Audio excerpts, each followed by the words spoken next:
And so much of my journey was learning how to come back home to my body, to be at home in my body, to be okay with my body, and to really trust myself in that process. Because I think a lot of times when we're not in aligned self-trust, it manifests in a lot of different ways. It manifests in the ways we treat our body, the ways we diet, the ways we lean on friends to tell us what's true or not true for our lives, as opposed to having this deep rooted, tethered self trust and really knowing that everything we need is already here inside of us.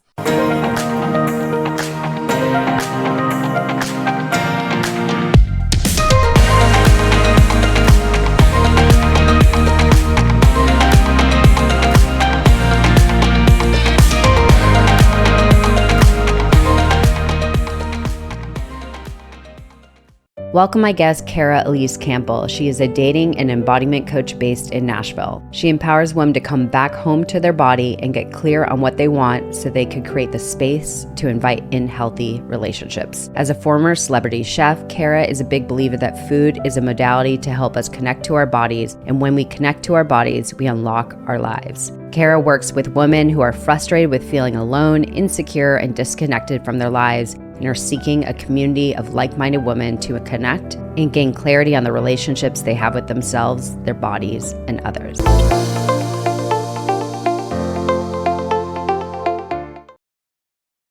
So I'm so happy to welcome on the show, Kara. Elise, is that your last name you're going by right now? Just so I know for sure. Elise is my middle name. And when I started, my entrepreneurial self goals early in my 20s, I wanted to get married. And so I thought, let me do my first and my middle name. My last name is now Campbell. So I go by Kara Elise or Kara Elise Campbell. Okay. I just want to make sure because I have obviously on your, I know it as both. So I want to make sure I address you the most proper way. But yeah, I love that. I actually never thought about that. What's that? Oh, go ahead. I was just going to say, name changing is so hard. Yeah. Like you build a brand and you do things, and then all of a sudden you have this new name and you're like, do I change my Instagram handle? Do I change my website? The name change process is a lot. Yeah. And, it's funny. I was thinking the same thing when I built my website, which is ericalippi.com, my name. I was like, but I want to, planning on getting married and with my partner. And I'm like, obviously when that changes, what am I going to do? Am I going to stay with Erica Lippi or, so I was contemplating the same thing, like, what do I go by? But, here and now, I got to do what's here and now and, move with it as it comes. Erica Lippi is, it's catchy too. Thank you. I've always wanted to change my last name, but it's a little different. So it's actually not even funny enough. Okay, we're going on a whole nother tangent, but it's actually not even a real last name. They consider it an alien last name. So it's a made up last name that was just shortened by actually my father's last name is Lipschitz. And yeah, it's horrible. I'm sorry for any Lipschitzes out there. But as you could hear, it's very, very Jewish. And so I was told my grandparents changed it because it was not easy to have a Jewish last name, especially for traveling. So they changed it just for the convenience and protection, if you want to say. And so Lippi is this alien last name. Anyways, only my closest of closest friends know that. Now the whole world. I know. It's quite embarrassing. I actually, it's not something I tell anybody. So there we go. I don't think it's embarrassing. I think it's such a fun, clever fact about you. How incredible of your family. Yeah, it's interesting, but it's like, I'm happy it's Lippi, not Lipschitz. That's all I can say.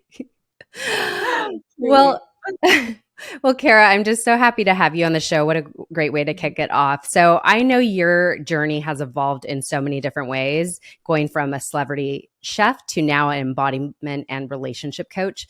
So I would like to know, what propelled you to even make this transformation, and what did that really look like, and what was the catalyst? Yeah, absolutely.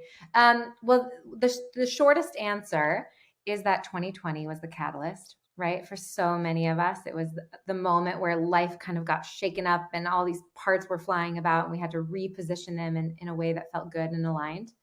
And that really happened for me in 2020, and I'll share. But before I share that, I'll tell you, when I when I started working in the food space, when I became a chef, I moved to Los Angeles. I didn't have a big plan. And my best friend said, if you can do anything in your life and money doesn't matter, what are you going to do? And I said, I'm going to have people over for dinner. And it was the having people over piece that was really crucial for me. The dinner was the vehicle, right? So food for me was always about connection. It was always about how can I bring people around a dinner table to have a really good conversation, to dive deeply into these topics and see someone across the table, right? Like really see someone. And so I started working in food in LA and got to work with celebrities, got to do a bunch of fun, incredible events with food and do all these catering projects. But really, the heart of food for me was always about connection. So when 2020 happened, all of my chefing work got canceled, right? My husband and I both had outward facing work at that point. And I remember in March of 2020 just watching all the cancellation emails come in Could and only panic, imagine. right? Panic just coming into my body and recognizing, okay, if this is happening, what's possible? What is available here? Because I refuse to see this as life ending or life falling apart or whatever the story could be. At that point, I had been doing so many retreats with food, and on those retreats, I was often teaching some kind of workshop, some kind of class.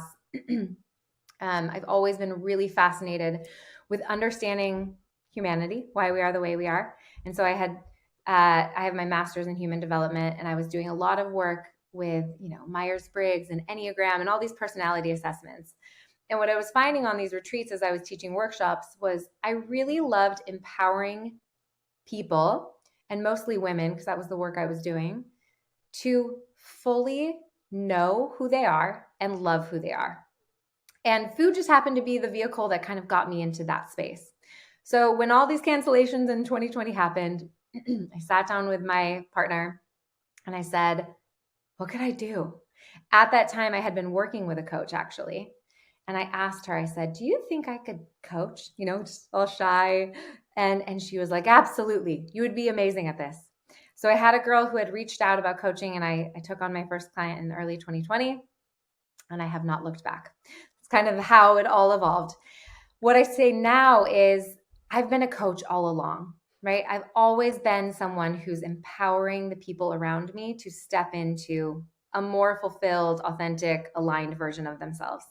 My friends used to joke that I was a business midwife because I would see their dreams inside of them, and I would extract them and help them birth these visions, right? Birth their businesses. And so I've kind of always had that inside of me. And now it's the most amazing thing in the world to literally help someone step into who they actually are, right? Or point them back to themselves and help them remember, oh, this is me. This is what's true for me. So I love my work. I love coaching. I love empowering women. I feel like as we do that, when we rise the tide, all the ships rise. So it's the best work in the world. Amazing. Well, I could only imagine what you went through as far as, during 2020 being somebody that works specifically for events, and then that all literally just cancel. So I could only imagine that whole period. But as far as your coaching, so I believe that very often coaches teach the thing that they actually struggled in.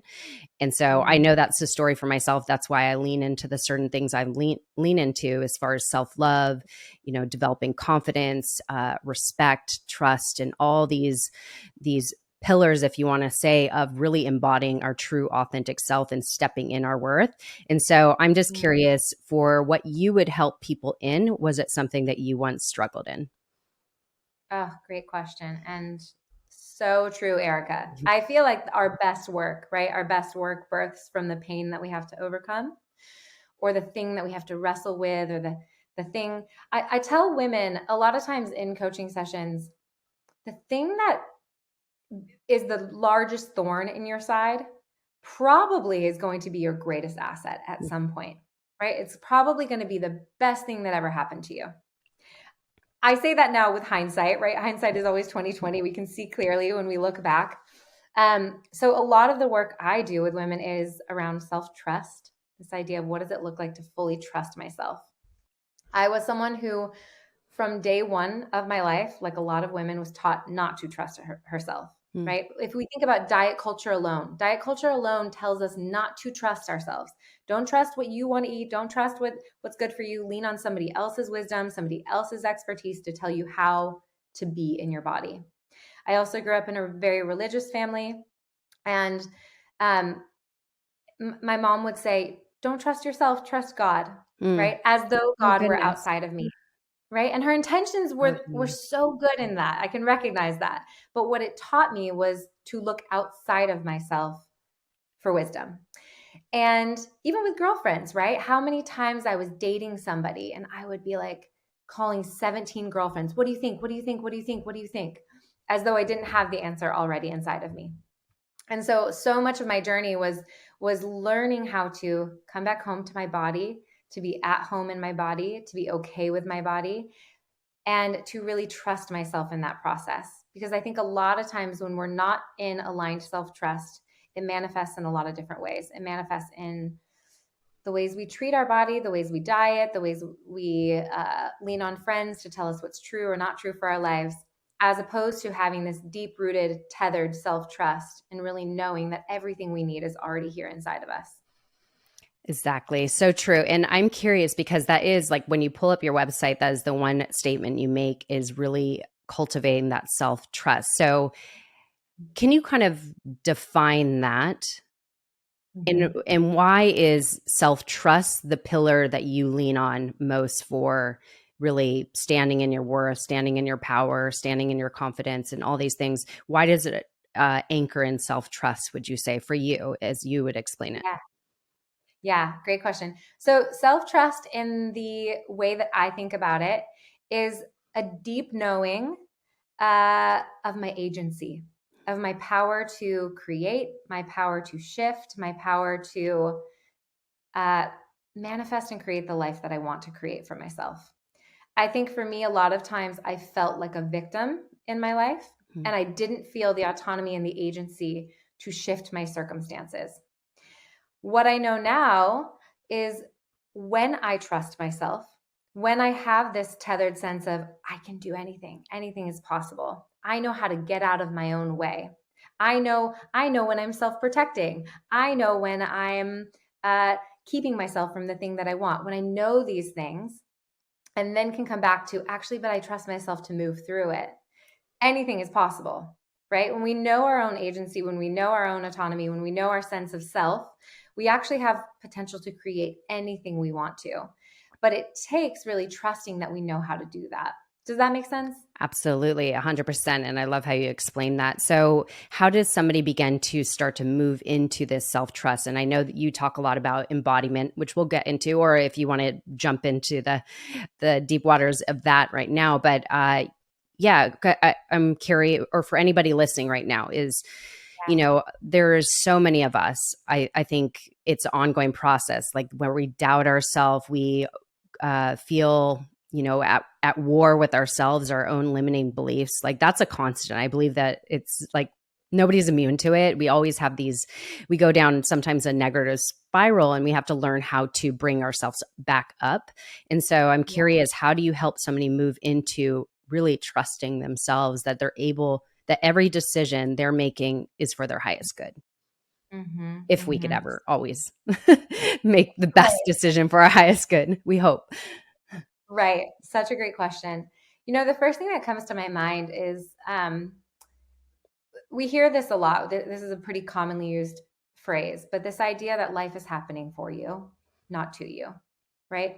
And when we say it, sometimes it can sound cliche, or we can say, what does that mean? But if we unpack the belief system around that, if I unpack the idea that life is happening for me, that means that any hardship, any setback, any struggle actually has potential to be for me, right? I keep using this example with clients, and it's kind of a weird one, but I have a 9-month-old daughter, and right now she is growing teeth, and it is horrible, Erica. Really? It's like the most. Think about bones breaking through skin. That's what's happening to grow teeth, Pain, right? yeah. It's painful. It is awful, and I keep telling her, She can't understand me, but I keep telling her, you want to eat chips. I promise you, chips are so good. Chips are one of the best things. And if you want to eat chips, you have to have teeth, right? So, in order to get the thing that you want, it generally requires a very painful, uncomfortable, growing process. So when we look at our life and we see these hard things happening, or we see struggle, or we see resistance, if we can start to macro out, umbrella over our lives, and look down and recognize, oh my gosh, this could be happening for me. What is this? What kind of teeth is this growing for me so that I can have the chips, right? What kind of experience is this creating in me so I can actually have the thing I desire? A lot of times when I'm working on relationship stuff with women, women will say, I want to find a partner. I want to find somebody who's going to love me unconditionally, and somebody who's going to be there to watch all the Netflix shows with me, whatever the thing is, whatever they want to manifest in a relationship. And what happens is, as we start to lean into that desire, some resistance comes up, right? Because the actual reality of a relationship is quite messy, and it's complicated, and it requires vulnerability, and it requires all these things that are really scary. So we can have the idea of, I want this thing, but to the fulfillment of receiving the thing can be a very stretching, growing, revealing process, right? I totally lost my train of thought on what your original question was, because I went on the tangent. Yeah. No, that's okay. I love the little nuggets you dropped, but it was how to move into self-trust. Like for somebody that has these doubts, is how do we really start to cultivate this authentic self-trust where, I used to say all the time, like I was confident, but yet when I started to really move into my own personal development journey and personal growth, I was like, that was a facade, because I was not truly confident internally. Like it might have shown externally in my own way, but to really cultivate this self-trust that is authentically true and real. Yeah. Yeah. I love this. So why do we trust things? Why do we trust people? We trust them because they are trustworthy, because they are honest, because they are kind, because they are safe, right? And so if we want to be in trusting relationship with self, we have to evaluate the relationship that we're in with self, right? Most of us are not in great relationship with self, meaning what does our inner self-talk sound like? How are we speaking to ourselves? When we do make a mistake or have a blip in life, how do we respond to it? I hear a lot of women say, if I talk to a girlfriend the way I talk to myself, I would be kicked out of the friendship, right? And so self-trust really starts with evaluating the kind of relationship that we're in with self, because we're only going to trust things if they're trustworthy. Meaning, if I'm constantly berating myself, I'm constantly putting myself down, I'm constantly telling myself I'm not good enough, I'm constantly abusing my body, why am I going to trust myself, right? I'm actually building a relationship that's not very trustworthy. So step one to really stepping into self-trust is to start to work on the relationship with self. How am I talking to myself? How am I being gentle with myself? How am I responding to myself in a curious and kind way? When I do something that maybe I didn't want to do, if I want to send an email and I'm having trouble sending an email, instead of, oh, why aren't you doing that, Carol? What's wrong with you? What's wrong with you? Instead of responding in that way, getting curious about it. What's actually going on, right? What's going on that's keeping you from sending the email? What's going on that's keeping you from doing the thing you want to do, and having that curiosity around it? So I think the first step really towards self-trust is can we be in kind, self-compassionate, curious relationship with self? In the same way that we would expect that from a partner or a friend, right? Can we do that for ourselves? Beautiful. And I think that it's really self-awareness. Like when you notice when you're talking, if you want to say harsh to yourself, is noticing that, being aware and able to like switch it and be kind to maybe the process that you're going through, the feelings you're having, but then being able to move out of them with grace. And if I could add to that, I think because I've talked about this a lot lately, because it's really one thing I believe really anchors in confidence and also self-trust, if you want to say, is keeping your word, especially to yourself, obviously to others too. I think that is key. But most importantly, I think it's keeping your word to yourself. Whatever you say you're going to do, you do it, like Mm. over and over and over, and really stack that. And that, I think, really cultivates that self-trust and as well confidence. So Yeah, I just want to add absolutely. that piece because I think that's super important, because I think so many of us say we're going to do something and we don't do it. And I think that's literally like you're chopping away your confidence, your trust for yourself, the respect you have for yourself and your worth. So, Yeah, yeah, I believe yeah. those are foundational pieces. So, I how do love that. you, And yeah, sorry, go Mhm. ahead. I was going to say, I think too, you hit that nail on the head. We build rapport with ourselves when we do something over and over and over again. And at the same time, if we are struggling to keep our word to ourselves, most likely there's some form of self-protection, Mm, patterning behavior that's keeping us from following through, right? And so we can look at that again with gentleness and compassion and say, oh, is there something else going on here? Is there a thing under the thing that's that's keeping us from keeping our word, right? absolutely. Because And I I want actually, to keep myself. yeah, I think that is so key to bring up. And I'm actually curious. So when you transitioned into this space, and then also you were realizing where you struggled in your worth and being disconnected from your body, how did you uncover the root cause, if you want to say, to the low self-worth, or you know, this disconnection with your body? How did you go through the process of discovering that? Did you journal, or how did you, or work with a coach, as you were mentioning? Yeah, yeah. Um, I have done therapy since I was 18. I've been in therapy for a long time. I love therapy. I still love it. Um, and I think during therapy, I found a lot of the whys. I could really understand my whys. I was able to identify, oh, this happened in my childhood, and that probably plays into this pattern that I'm living out in now. But it didn't, just understanding the whys didn't necessarily create the behavior change for me. It was Mhm. helpful. I think it was a helpful and necessary prerequisite to creating behavior change. But when I took a little sabbatical and lived in London in my early 30s, and I I went to London with the intention of adventure, spontaneity. I wanted to get away from LA for a little bit. I had been in LA for 8 years at that point, and I just wanted to get out and try something new. And I went with all these hopes of adventure, et cetera, et cetera. And then I got there, and life was quite slow. Mm. And what happens in slowness is that all of our stuff surfaces up, right? And so all of a sudden, I'm sitting in London, away from all of my family and friends, with all of my internal angst surfacing. And my body responded. I had a series of panic attacks, and it was terrible. And after probably the third or fourth panic attack, I was on the phone with a friend, and I said, I think I'm going to die. I think I'm going to die. And I asked her to stay on the phone with me.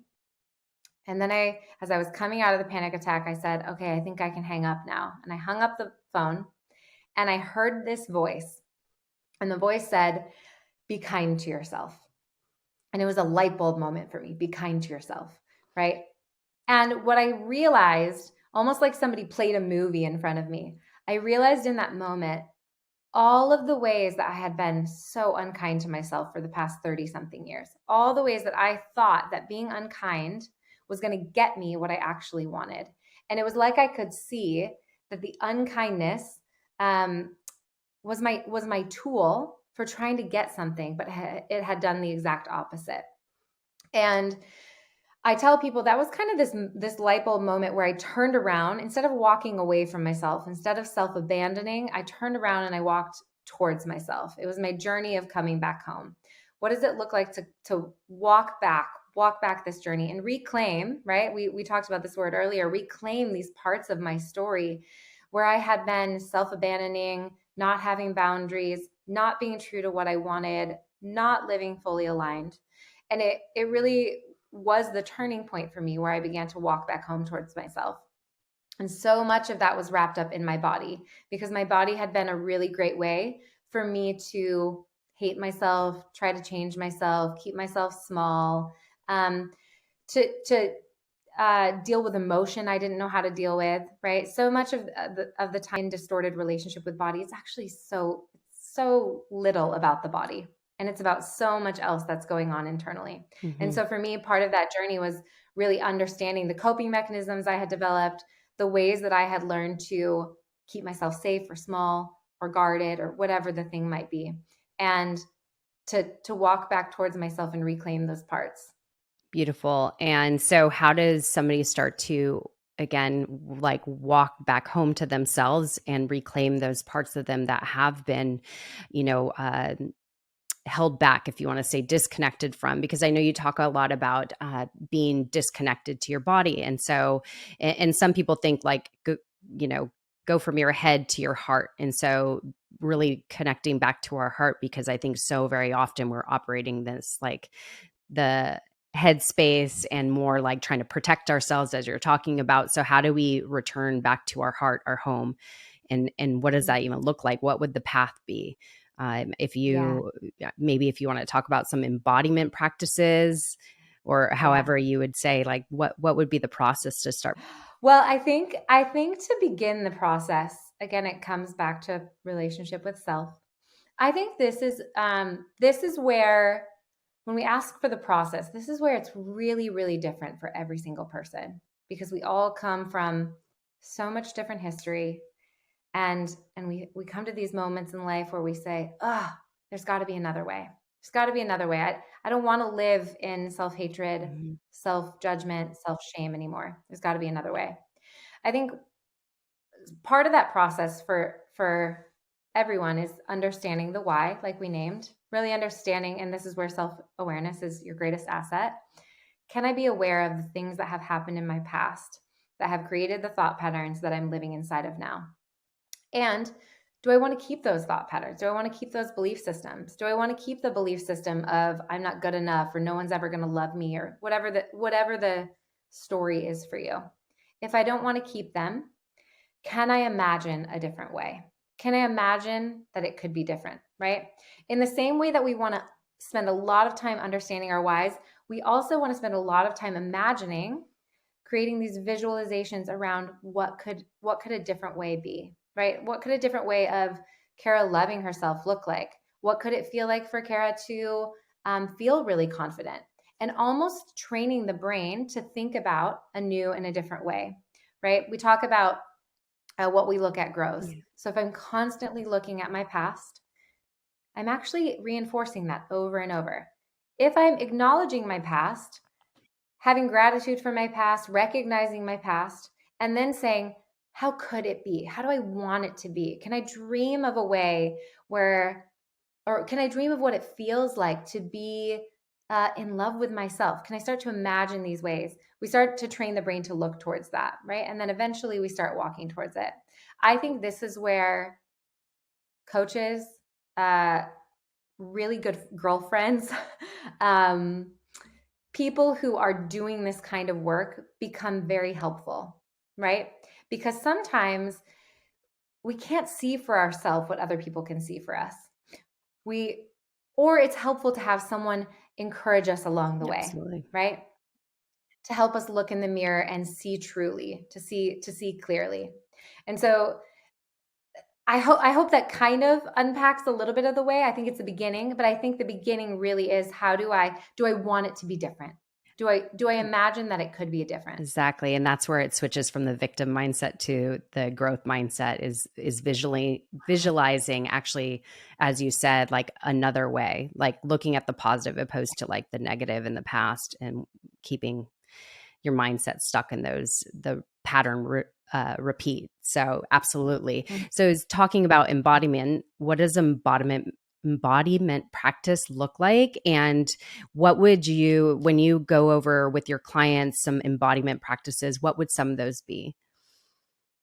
Uh-huh. It's a great question. So embodiment, it's kind of a buzzword right now, Right. right? It's this word that's floating around.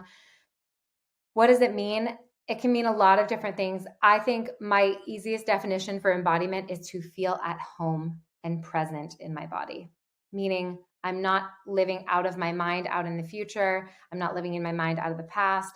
I'm here present in this physical body. I'm a human in a body, Yeah. right? I'm a human inside of this capsule. And so that's kind of this overview of what embodiment is. In terms of practices, the thing about embodiment and the reason why a lot of us maybe are disembodied or resist embodiment is that it's actually really scary. It's quite scary to be very aware of the sensations of the body, especially if we're not familiar or comfortable being in the body. If we've spent our entire life trying to be in a different body, right? If we've constantly tried to diet or change or be in a different body, it's going to be a little bit uncomfortable to just be in the Mm-hmm. body. If we've disassociated from our bodies because of trauma or past or whatever it might be, waking back up to the body can be really uncomfortable. One of my favorite podcasters, coaches, genius humans is Sarah Baldwin. Are you familiar with No. Sarah? Mm-mm. She is an expert on the autonomic nervous Okay. system.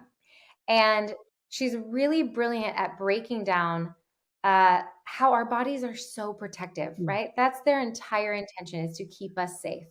And so sometimes when we bump up against, um, when we keep ourselves stuck, for example, most of the time what's happening is some form of self-protection is happening with the body, right? And we can't think our way out of it. We can't mindset our way out of it. We've got to partner with the body, help the body recognize we're safe, we're okay here, so the mind can guide us into the next thing. Some quick embodiment practices that I think are really helpful are simply checking in with the body every day. Body, how are you feeling? Do you need anything from me? Do you want anything from me? In the same way we talked about being in a relationship with Yeah. self, right? Just checking in. Body, how are we doing? Can I offer you any sort of love today? Can I offer you any kind of support today? And learning how to actually listen to what the body communicates. When I was having all those panic attacks in England, I saw them as my body betraying me, right? I Mm. thought, oh my gosh, my body's failing me, my body's against me. At the time, I saw it as though my body was at war with me. What was actually happening, again, hindsight's always 2020. What was actually happening is my body was so smart. It was saying, Kara, Wake up. wake up. You've been so unkind to yourself for all these years, and you need to pay attention. Pay attention to me, right? This little girl raging inside of me, waking me up. And so sometimes when we start to have um, different body things go on, can we engage with the body in a way that says, what do you actually need Mm. from me? What would be helpful right now? How can I tune into you and listen to you and see you as my ally, see you as my partner, see you as this vessel that I get to live within, and actually treat you in a way that I would want to treat anyone else that I'm in good relationship with. Absolutely. And I think our body, like you said, it's a signal of something bigger that's going on. Like when we have Yeah. inflammation, or let's Mm. say arthritis, or uh, migraines, or, you name it, as you said, panic attacks, anxiety attacks. There's a reason for that. There's a cause for that. And so that is Mm-hmm. perfect way to, as you said, like assess, like what is this trying to teach me? Like, what can I learn from this? And I know that, you know, our body is there to protect us, but yet if we are not internally like doing the things to protect it, then it's going to obviously show us some warning signs that something is off. And so it's like when Uh-huh. you break out acne, like there is a reason why that is happening, whether it be hormones or poor digestion or whatever, there is a reason, or it could be your products. So it's not something to be ignored or suppressed with a medication, a pill, or this, that, and the other. It's like, okay, what can I, look like under the hood to figure out why is this happening? So I think that's so important to think about when it's embodiment, is actually like checking in with your body. And if something is off, why is it off? And really questioning that.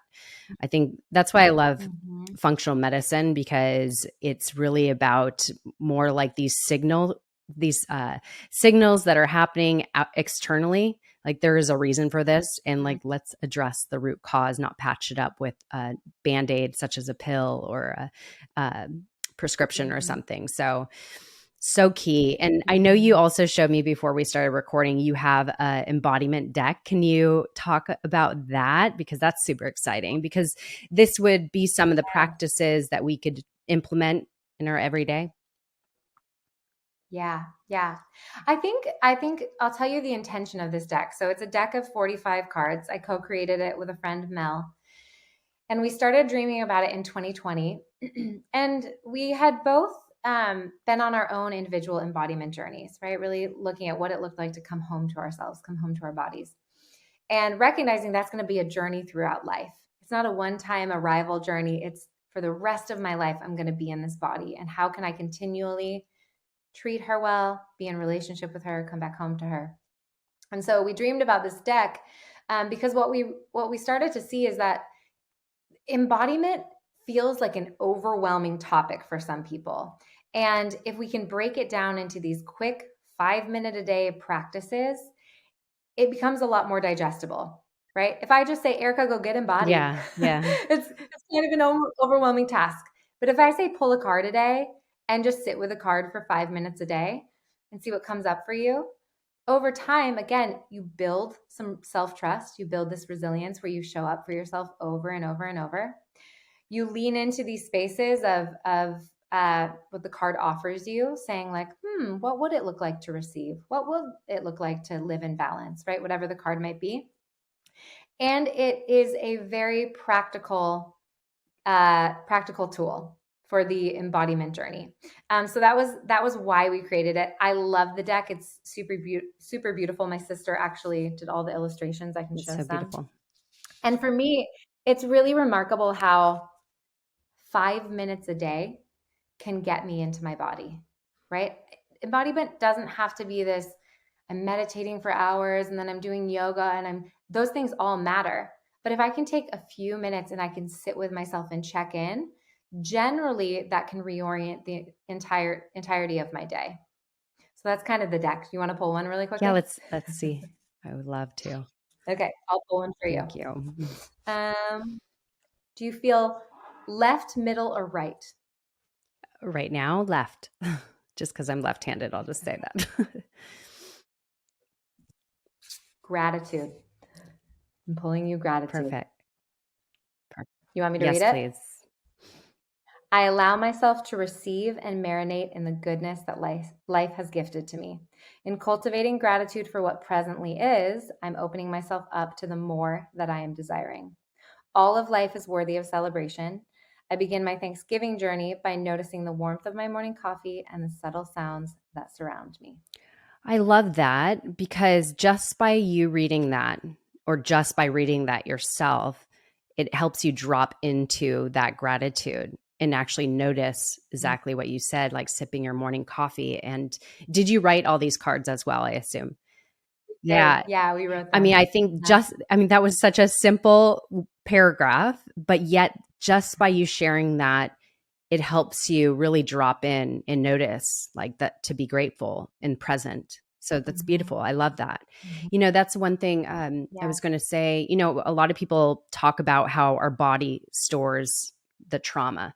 And a lot of people are talking about, you must like shake or move your body to release all that energy and trauma. And so I know when I've watched some embodiment practices, a lot of them are like dance or like shaking or even like very sensual. Like obviously for women, it's getting back to our femininity and really embodying that feminine aspect that we've shut down so often, especially I think a lot of women have.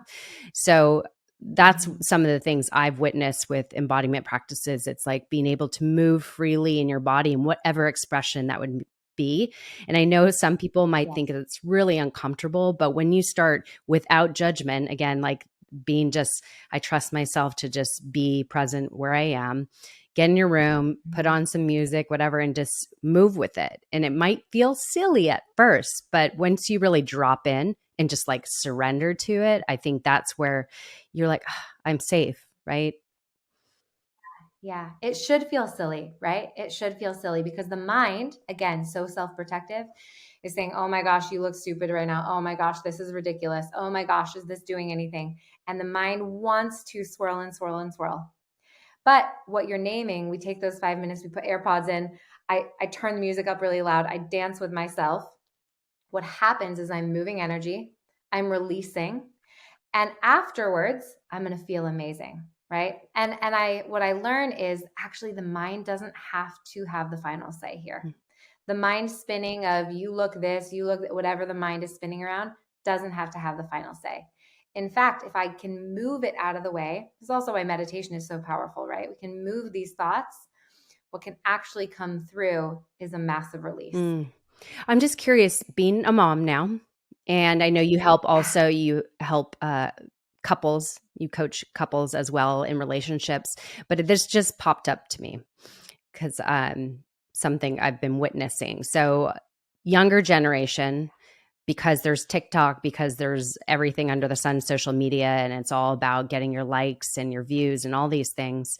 What would you say to maybe moms, in your opinion, to help their kids or teenagers to not feel they have to seek this outside validation? Because I think that's what a lot of even our generation has been, a part of, is this whole, like, I need to be validated by the external circumstances. I know that was my journey. Like, I need to be loved to be lovable, and like all these things. And that's where it really comes down to, like, coming home to ourselves, like cultivating that all within ourselves. So that was my journey. But I'm just Yeah. curious, what would you say for mothers to help kind Uh-huh. of support their children or teenagers in that process of really not seeking outside validation?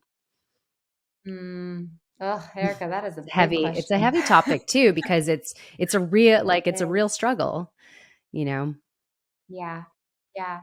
I think the first thing that comes to my mind is that we can only teach really what we model. And so for moms, there I remember I remember this one mom that I used to babysit for years and years ago in my early 20s. And she would say, "Oh my gosh, I've been so busy. I haven't eaten all Mm. day." And I remember thinking, that doesn't feel very healthy, right? And I think with moms, the story, the narrative is, oh my gosh, there is so much to Mhm. do that that prioritizing myself is going to take the back burner. When I think about my daughter, what I want her to know is that I take care of myself. I prioritize myself. Why? Because that's what she's going to do. She's going to look at me and say, how did mom do it? Not what did mom tell me to do, but how did mom do it? 100%. And I want her to see a mom who is taking time for herself, treating myself well, nourishing my body well. She's going to notice all of the ways I engage with social media, all of the ways I engage with likes and not likes, and the way I show up to those spaces. So I think for moms, the most important thing isn't necessarily how are you going to tell your kids to do these things, but how are you modeling it for them, right? How am I still using social media or using the things that are of our current day and age and time, but not necessarily being identified by them. And I think that's a much harder route than just telling our kids to do it a certain way. Really modeling for them, this is, I find my identity here. I find my sense of self here. I take time for myself. I do these things for myself. And by doing that, I'm going to model to you the way that it's going to feel really good. Beautiful. And so, just to add to that, what would be like your three non-negotiables? Being a new mom, which is, your Oh, your good question. your girl is only 9 months old, so you're definitely in the new stages of motherhood. So I'm just curious, Yeah. what are your three non-negotiables? Yeah, this is a great question. I'll tell you really quickly before I tell you my three non-negotiables. We have a 9 month old. We also just bought a house that we're renovating, and we're in the middle of renovations. Um, I have my work with my clients, right? So my story and narrative for myself is, oh, there's so much to do. There's so much to do. There's so I much to hear do. you. And the reality of that is that there is so much to do. But what I am trying to practice is getting that stuff done comes secondary to showing up for myself. And getting that stuff done is going to be a lot easier if I take the time for myself. My husband yesterday, Sophie takes 2 naps. My daughter Sophie takes 2 naps a day, which means I have an hour and a half window twice a day where I could be doing my embodiment practices. I could be going to yoga. I could be doing something that's going to feel really good for me.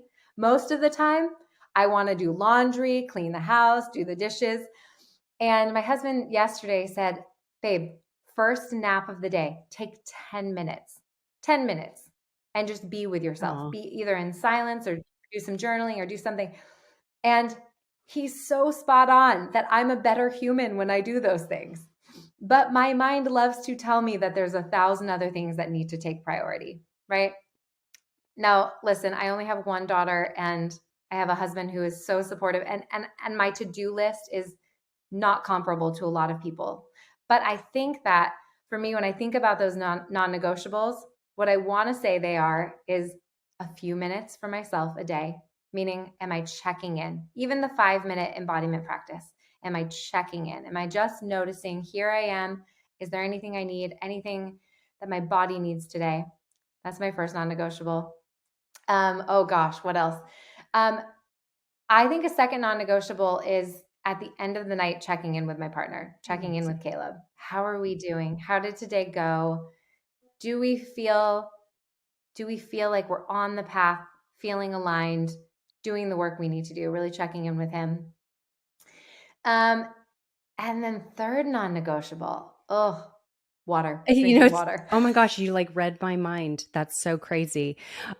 It's funny Drinking because water. I've never thought of a non-negotiable being water, and you literally just like pulled that out of my mouth. That's so funny. Well, of course, water is a non-negotiable, I would think, for everybody, but it's like we don't think about that. But there's so many people that will Yeah. go a day without or maybe drinking a cup. So that's when Water and breathing. yes. Oh gosh, that's so crazy. Yeah, I am a whole different person when I don't work out. Like I must get my movement in, and I really it does not serve me if I don't do it in the morning. There's been so many times, like if I'm getting on a podcast recording, sometimes I don't get to it before my podcast recording in the morning, and honestly, it just doesn't set me up for success just for the rest of the day. So it's just really knowing yourself and really checking in, like, what do you need? I think that's most Yeah. important. Beautiful. So I know you have a lot of exciting things coming that have been postponed, but I'm kind of happy they're postponed because anybody that's listening to this at least could possibly jump into your atmosphere and all the goodness you're sharing today. So you have a retreat, and also your program Reclaim is coming in 2023.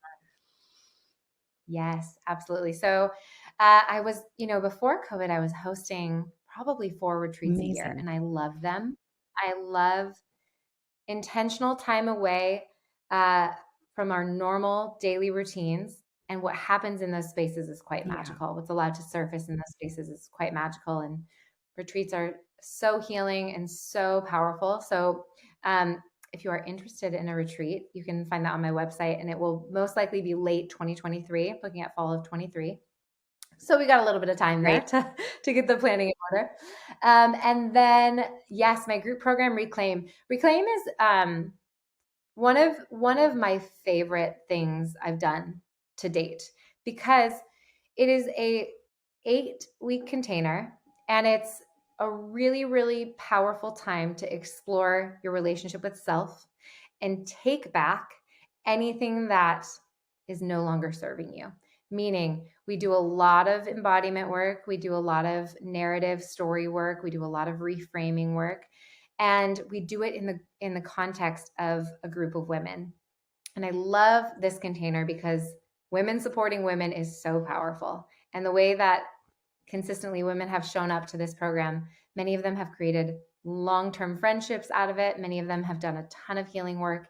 And I get to bring in some coaching magic, but we all do it together. We all go on this journey together. And so Reclaim is a really powerful group program if you're looking to be in a supportive communal group of women. Beautiful. I'll, of course, plug everything in the show notes. Where can people best find you as well? Yeah, so I did officially change my Instagram name. I am Kara Elise Campbell on Instagram. You can find me there. I've been showing up there less and less, but I still am there. And my website, bykaraelise.com, is where you're going to find any information about working with me. The embodiment deck is linked there as well, but you could also find the embodiment deck at theembodimentdeck.com. And you'll also find on my website information about the retreat and programs and all of that fun jazz. Amazing. Thank you so much. So, just to ask you the closing question I ask all my guests, which is if you were to share a piece of wisdom, a life lesson that you've learned along in your journey that you feel just anybody needs to hear right now, what would that piece of wisdom be? I think the piece of wisdom is that you are in relationship with you, and it's going to be the only relationship that's with you from day one to the very last day. So spend a lot of time cultivating and creating that relationship to have it be exactly what you want it to be. Have it be the most supporting, loving, kind, giving, tender relationship that you're in, and that will transform everything outside of you. Beautifully said. I love that. Thank you so much, Kara. This has been such an honor. So much goodness. I love everything you shared today. And of course, I deeply relate to all of it. This journey I've been on too, to really just come home back to myself and just get rid of all those lies that I would hold on to. So thank you for everything you shared today. Appreciate you. Appreciate you.